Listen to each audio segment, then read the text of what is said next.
Steve from Piedmont, South Carolina. Dennis, whenever I hear someone say money can't buy happiness, I agree, but add no, but it makes being miserable a whole lot more enjoyable.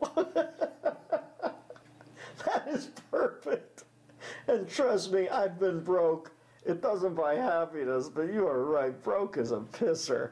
I used to walk around New York. I felt like I was window shopping life when I was broke. You just look at, oh, there's something I can't have. Hey, look at that. I can't have that either.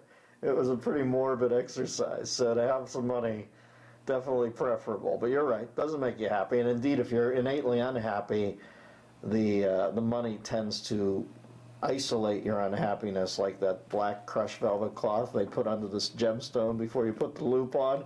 It isolates it more. And Seinfeld used to do that great bit about movie theater candy is so expensive now that when you go to the counter to buy candy, it's like a jewelry case. I'd like to see something in a milk dud.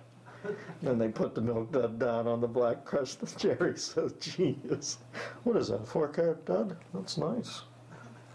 But yeah, money, if you have some money and you're unhappy, it definitely alerts you that there's a deeper unhappiness. Was there a single moment in time when you realized you were going to be rich and famous? No. Famous, I know I'm recognizable, but famous, I just can't go there psychologically. Not because I don't know I'm famous, but I feel like an asshole when I concede that. What does that mean? Is there any monkey trick? It's like being a webfoot. I'm famous, really. I've got the man from Atlanta's hands. How has it impacted you and your family? Not at all, particularly your kids. Not at all.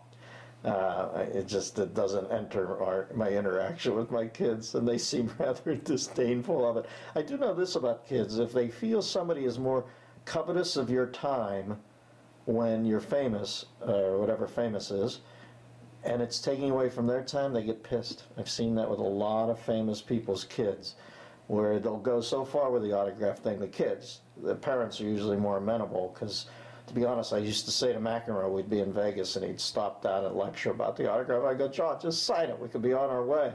He said, I can't sign it. And John could sign for kids, but he couldn't sign for adult men. He used to bug the shit out of him. He'd want to ask the guy, what are you doing this for? Really, what are you doing this for? So I find most adults will just sign and move on. But kids, I've been places with my kids when they were young. I used to take them to World Wide Wrestling and down at the Anaheim Pond. And they understand. They weren't fascist about it. If a couple people come up, but if it became a line when the wrestling match was on, they'd get pissed off. It's hey, we're watching wrestling here. When we're watching the Iron Sheik gouge somebody's eye out with a foreign implement, you don't have people in your face. That gets in the way of the father-son connection. It doesn't impact my kids. They could care less. Enjoy these samples of the Bathrobe Sessions, a weekly video available only to members of the DMZ, the Dennis Miller Zone, on DennisMillerRadio.com.